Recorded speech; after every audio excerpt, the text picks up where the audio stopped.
Você já pensou como fotografia pode ser uma ferramenta de acolhimento? Vem comigo que nesse papo de hoje eu te explico.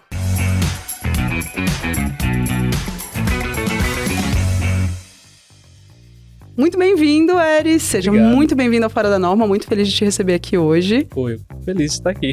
E antes de mais nada, a gente gosta sempre de explicar para os terráqueos que estão acompanhando o programa quem é você. Sou Eris, fotógrafo, né, da periferia pra periferia, eu costumo falar às vezes, né? Porque o que acontece? Muito do meu trabalho é focado nas pessoas reais. As pessoas que geralmente não são vistas em revistas, não são vistas em jornais, em propagandas. Então o meu trabalho foca muito nessas pessoas. E quando a gente estava aqui no nosso papo de backstage, você falou uma coisa que eu achei muito bonita, que é justamente o fato de você usa a tecnologia e a sua fotografia como uma ferramenta de acolhimento, né? Explica um pouquinho sobre isso. Sim, eu uso muito como uma ferramenta de acolhimento, porque em um determinado período da minha vida, eu queria transmitir através da fotografia algo que fosse uma verdade minha, né? Algo que representasse de onde eu vim, representasse as pessoas que estão à minha volta, né? E aí eu simplesmente comecei. Eu só queria fazer e fiz. E a partir do momento que eu comecei a fazer esses trabalhos, postar esses trabalhos, eu comecei a receber várias mensagens de muitas pessoas, tipo, que chegavam, pessoas chorando, mandando mensagem, tipo, falando, poxa, é muito necessário isso, obrigado por produzir isso, continue produzindo. E aí eu não parei mais, continuei fazendo meus trabalhos, fui me aprimorando, né, tecnologicamente também, porque a gente tem que fazer alguns investimentos para conseguir trazer o resultado, né, que eu trago nas fotos. E tem sido, assim, uma jornada muito legal, sabe? Aqui a gente fala bastante sobre transição de carreira, né? Ou como surgiu essa paixão. Como é que foi, assim, a tua primeira câmera? Em que momento tu decidiu, assim, cara, eu quero fotografar? Pra falar a verdade, eu sempre gostei muito de edição de vídeo, esse tipo de coisa.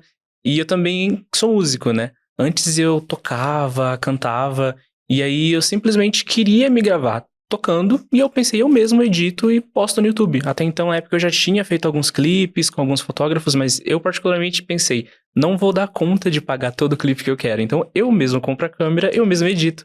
Eu já tive um canal no YouTube, né, com um amigo meu, inclusive, tá aí no backstage Que, no ali. caso, é Cadete da 42. Exatamente. E a gente sempre fazia algumas brincadeiras, assim, no YouTube, alguns canais, às vezes, de games, uma coisa e outra, assim. Então, eu já tinha uma certa intimidade com essa questão da edição, né? Não era um mundo completamente novo pra mim, né? Aí eu simplesmente pensei, poxa, vou editar meus vídeos e postar. E comecei a fazer isso. Só que um determinado tempo, eu apertou o bolso, né? E aí eu pensei, poxa, as pessoas compram ensaio, as pessoas compram isso, por que não, né? Se eu já tô com uma câmera, se eu tenho uma pouca habilidade, por mais que muito pouca ali pra edição, por que não me aventurar em aprender isso e entregar pras pessoas de alguma forma? E aí, o que era pra ser só um trabalho começou a se tornar uma paixão, porque eu comecei a enxergar meios de transmitir o que eu queria transmitir com a música através da fotografia. Tanto que eu tive uma transição ali nos meus trabalhos, quem desceu o meu Insta vê bastante isso acontecer, porque no passado eram ensaios mais padronizados, era uma coisa mais assim, comum, o que a gente vê em todo lugar. Só que em um determinado período, eu fiquei um pouco mais frustrado e passei a pensar, cara, eu quero fazer o que eu quero, eu simplesmente quero trazer a arte que tem dentro de mim pra isso. E aí eu comecei a fazer esses ensaios mais focados em diversidade, em inclusão, né? Trazer essas pessoas para esse meio fotográfico, sem me preocupar com, eu quero fazer X casamentos, quero fazer tal coisa. Não, eu quero fotografar o que eu acredito, sabe? Então surgiu muito daí. E tem uma coerência muito grande com o teu próprio Instagram, né? Que é Eris Colors, né? Pra quem quiser dar uma olhadinha aí. Depois vou até pedir pro editor colocar algumas fotos. E essa tua paixão por cores, né? Conta um pouquinho, porque eu acho que as tuas fotos, elas traduzem muito isso, né? Elas são muito coloridas, elas são muito vivas, muito lindas, assim. Então, como é que surgiu essa paixão por essas cores? Nossa, o Brasil é muito colorido, né? É um país extremamente colorido. Temos pessoas extremamente diversas aqui no nosso país. Então, e eu sempre fui uma pessoa que eu gostei muito de cores. Quando eu tava fazendo as edições das fotos, algumas pessoas falavam, por que você não faz algumas fotos preto e branco? E eu sempre pensei, cara, eu não gosto do preto e branco, eu gosto de trazer realmente a cor daquele ambiente ou às vezes manipular um pouco aquela cor para trazer um sentimento diferente. Então eu vi muito desse gosto mesmo, né, da cor em si, com esse quesito de querer mostrar as cores que o nosso país tem, né, que muitas vezes não são mostradas, né. E então foi uma junção de tudo isso, sabe? E a gente estava conversando antes também sobre estereótipos, né? Sim. Então, acho que na tecnologia tem alguns estereótipos muito engraçados. Então, você pesquisa programador no Google, te desafio nesse momento, com certeza vai aparecer ou alguém na frente de um computador, normalmente uma pessoa branca, né? Ou com os braços cruzados na frente de uma tela e tal. Então, é sempre esses estereótipos. Como que você identifica estereótipos e como você evita para trazer essa criatividade para as suas fotos? Essa questão dos estereótipos, ela acaba sendo muito... Nossa, é muito comum a gente ver no dia a dia, né? Algum comercial, alguma coisa que traga esse estereótipo e você olha e fala, poxa, isso é muito óbvio.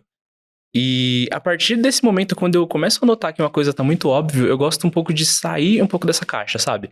Por exemplo, era totalmente contraintuitivo alguém fazer um ensaio fotográfico em uma laje, pelo menos pra mim, né?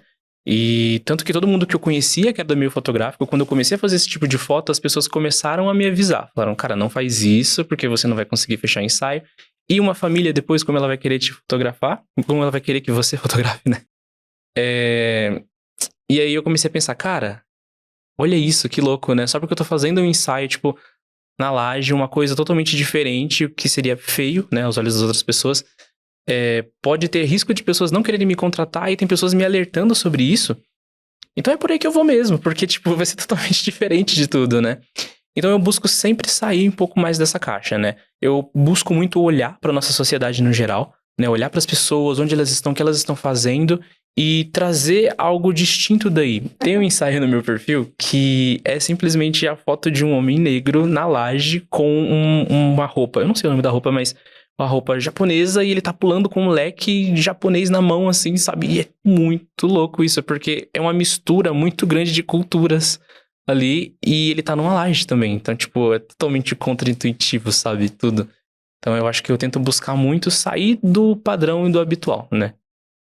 A gente tá falando de padrão e tem uma história muito legal que é a respeito do como foi desenvolvido o padrão de beleza, né? Então, para quem não conhece, a fotografia, quando ela surgiu, que era impressa, existia uma limitação muito grande técnica a respeito de luz. Então, pessoas brancas eram melhor retratadas do que pessoas negras por conta das sombras, né? Então, acabava não tendo nitidez nas texturas do rosto, na profundidade. E isso lá, quando a fotografia surgiu, no início do século. E é muito, muito interessante você observar o quanto isso se perpetuou durante tantos anos, né? Que esse padrão de beleza foi criado, né? Pessoas brancas com os olhos claros, porque isso aparecia melhor nas fotos impressas. E a gente vai para a foto digital, a gente tem uma evolução gigante das próprias fotos impressas e ainda assim ninguém se questionava. Então, acho que a tecnologia, ela tem um papel incrível em abrir esses caminhos, né? E aí eu queria te perguntar justamente como você usa a tecnologia no teu trabalho. Nossa, a tecnologia ela vem de diversas formas, né? Desde o equipamento que eu estou usando para captação, né, dessas fotos, a gente sempre tem que estar ali se inovando, né, nesse quesito de lentes, câmeras, às vezes sempre sai uma câmera nova com um sensor melhor, um processador melhor, né? E até mesmo no quesito do arquivo, né, o arquivo final. Tipo, entender, poxa, esse arquivo ele é melhor que aquele, qual que eu vou usar, né? E também na edição, né?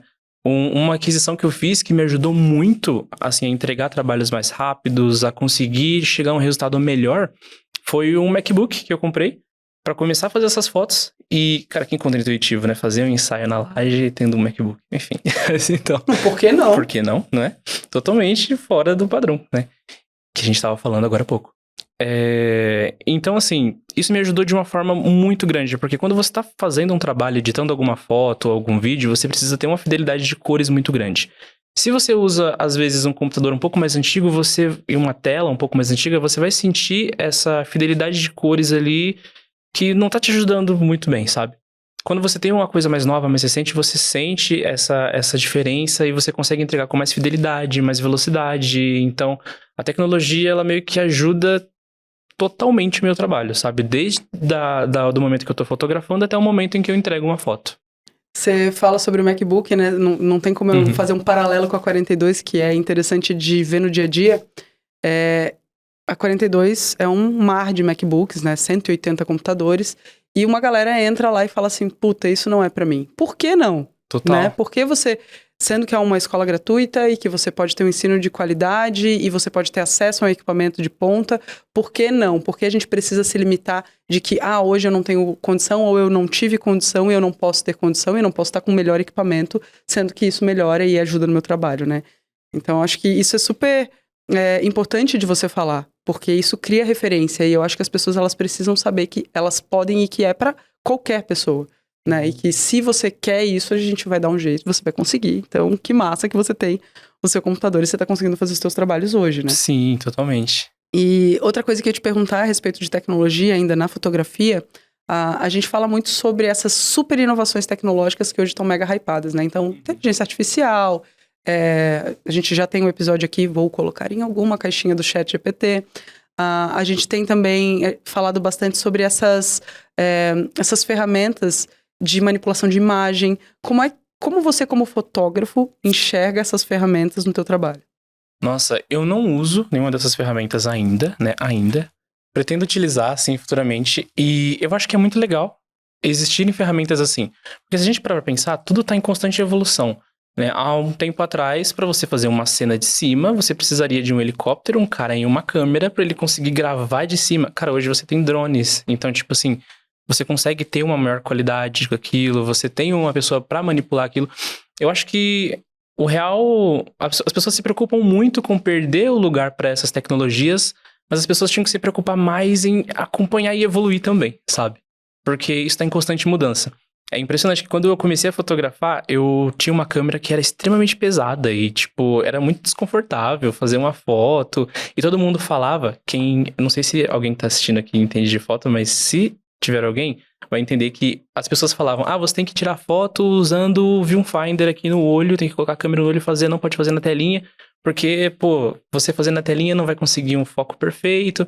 Cara, hoje em dia, quando você coloca o olho, é uma telinha em cima e uma telinha embaixo, e a câmera, ela é pequena, parece um celular, uma mirrorless. Cara, como não evoluiu pra caramba, sabe? Tipo, a mobilidade, tudo, e como as coisas não vão evoluindo, as câmeras de celulares. Então, eu imagino que essa questão da AI, ela seja exatamente esse ponto.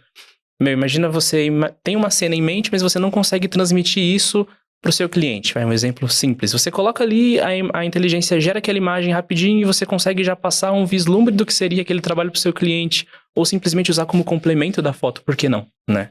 Então, acho que é muito interessante, muito legal. Esse exemplo do helicóptero é genial, porque se você for pensar na logística disso, você tinha que contratar uma empresa de helicóptero, pagar a diária de um piloto de helicóptero, que um fotógrafo especializado pudesse estar em cima do helicóptero com uma câmera. Imagina o custo disso, fora que você não conseguiria cenas muito próximas, porque daí tem aquele vento do helicóptero que ia chegar voando tudo. Então, acho que dá pra gente ter um paralelo muito legal com essa, porque a gente olhava aquilo como solução, e é isso, e tá acabado, e tem que ser assim pra fazer foto aérea, precisa ser assim. E hoje você tem uma tecnologia muito mais barata, muito mais simples, que dá acesso a outras pessoas, inclusive hoje pilotos de drone é uma profissão. Sim. Né?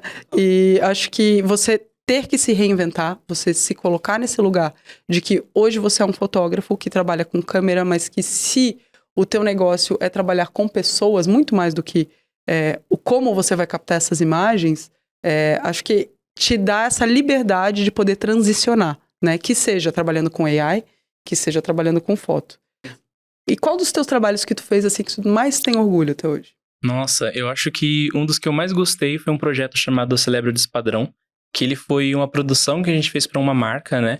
Eu montei uma equipe, a gente foi com a equipe fazer esse projeto e foi muito legal porque a marca ainda não tinha diversidade e a gente levou diversidade para a marca através do conceito que eu trago nas minhas fotos, né? Era para ser uma campanha onde a gente ia mostrar os produtos da marca e aí, tipo, a ideia seria simples, né? Fazer uma campanha mesmo com modelos e é isso.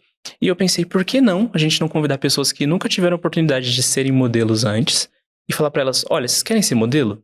Vai ser muito legal. E aí, na hora que eles estavam super felizes, pô, a gente vai ser modelo, a gente olhar pra eles e falar, como você quer que seja a campanha? Você vai poder personalizar sua roupa do seu jeito, vai ser da forma que você quiser e a foto também vai ser da forma que você quiser.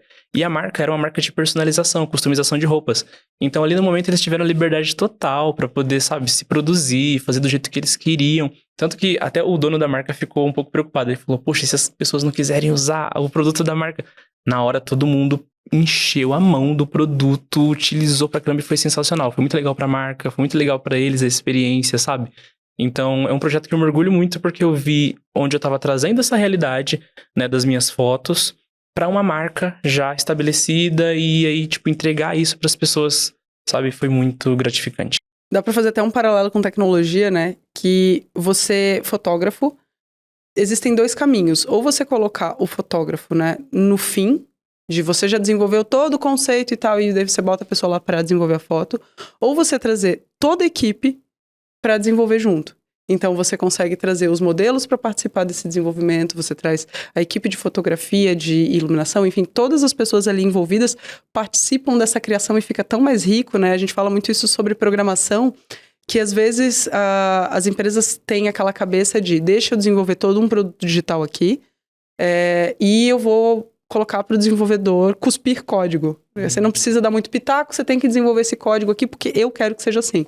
E você perde muito, porque você pode ouvir as pessoas, trazendo as experiências de vida dela, trazendo os desejos dela, né? Que a gente sempre fala, cara, como pode numa equipe de desenvolvimento de um app para ciclo menstrual, por exemplo, não ter nenhuma desenvolvedora? Precisa ter, né? Então, se você está falando sobre criação de imagem de campanha, você não ter essas pessoas envolvidas nessa criação, acaba deixando o trabalho muito mais raso do que poderia ser, né? Sim, totalmente. E até pensando assim um pouco nessa questão da tecnologia, o que eu acho sensacional, que eu percebi depois, é que essa produção toda que a gente fez ali no dia, montei equipe e a gente montou tudo, a luz ali. Cara, se eu tivesse acesso a um Unreal 5 naquele dia, eu teria montado a luz antes em casa e depois só chegaria e botaria e já era. Explica o que é esse Unreal 5 tão Cara, mágico. Eu não mexo nele, eu não entendo muito bem, mas eu sei que você consegue montar, né, cenários ali, né, e... Gente, eu só jogo, tá? Então eu sei que a Unreal 4 era usada pra fazer jogos, mas tipo, a Unreal 5, ela é um motor gráfico, né, pra criar jogos, né? E nesse motor gráfico você consegue colocar um personagem, um bonequinho, você consegue fazer tudo praticamente, mas o que seria necessário pra mim seria um bonequinho e simplesmente começar a moldar as luzes ali naquele cenário. E aí eu simplesmente já teria um ambiente, a ideia de como a iluminação no ambiente seria antes mesmo de chegar e fazer. Né? Tem alguns softwares também que fazem isso, que eu não me recordo agora o nome, mas já facilita muito o trabalho. E como a fotografia é impactada por tecnologia. Hoje a gente costuma falar muito que tecnologia não é uma área, gente, pelo amor de Deus. Tecnologia é uma transversal e você pode trabalhar em qualquer área. Você pode trabalhar com moda, com fotografia, com medicina, com gastronomia e tem espaço para ter tecnologia. Quando você está falando sobre um software que já simula as iluminações antes mesmo de você conseguir fazer as captações de imagem, o quanto isso adianta o teu trabalho, né? E essa pós-produção também, né? Que às vezes você está num lugar... vamos pegar a diária aqui do lugar. Que beleza, tem uma nuvem, acabou com a diária de modelo, acabou com a diária do fotógrafo, acabou com a diária de todo mundo porque a luz não tá boa. Isso é horroroso, né? Mas já vi acontecer muito. E hoje os softwares já ajudam nesses pontos, né? Total. Qual é teu software favorito? Cara, meu software favorito hoje de utilização é o DaVinci Resolve. Programa que eu uso para edição de vídeos. E é impressionante como ele é otimizado, né, para fazer algumas coisas, né? E uso também o Photoshop, só que eu vejo como o DaVinci ele tem ele traz uma resolução muito mais simples para as coisas, sabe? E sem contar que é um sistema muito muito fácil de mexer, sabe? Eu pego arquivos extremamente pesados, jogo ali, vou mexendo e, cara, vai tudo, como o pessoal fala, vai igual manteiga, porque é muito otimizado, muito bom. Não te perguntei essa antes, essa é uma pergunta que pode ser difícil. Qual é o teu projeto dos sonhos? Nossa, meu projeto dos sonhos é definir... Não, peraí. Pode pensar, porque essa é difícil. E vai estar gravado, vai que você joga e alguém... Olha, eu tenho esse projeto. É verdade.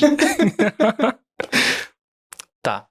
Meu projeto dos sonhos é finalmente levantar completamente a minha produtora focada em diversidade. Né? É conseguir levantar um time realmente diverso, que a gente vá até marcas, vá até empresas e consiga entregar para eles diversidade, né, dentro dos seus produtos. Já tem pessoas que trabalham comigo, só tá faltando a gente se estabilizar um pouco mais assim no mercado e conseguir entregar e mostrar mais o que a gente faz, sabe? Mas seria mais ou menos ali o meu projeto realmente dos sonhos. E o que é diversidade para você? Nossa, diversidade é tudo, são as pessoas, né? É o nosso Brasil, sou eu, é você, são as pessoas que estão aqui à nossa volta, né? Todos somos diferentes, mas ao mesmo tempo iguais, sabe? E é mostrar que todo mundo tem direito de estar nesse ambiente também, sabe? Ai, que lindo isso. Muito obrigada, Eris, por estar aqui comigo hoje. É um prazer te receber. Seja muito bem-vindo. Espero que a gente possa ainda fazer projetos juntos. Com E certeza. ver essas coisas lindas que você faz também estampando aí a 42, porque dentro da 42, diversidade, como você disse, ela é um pedacinho da sociedade representada dentro de uma empresa e a gente sente isso no dia a dia da 42. Óbvio que não tem nada pronto, existe muito pra gente caminhar, mas eu acho que mais do que qualquer coisa, a diversidade precisa ser uma intenção. É dentro do coração da gente, a gente trabalha para cada vez conseguir mais representação dentro das empresas. Então, muito obrigada pelo teu trabalho, seja muito bem-vindo aqui sempre. Eu que agradeço.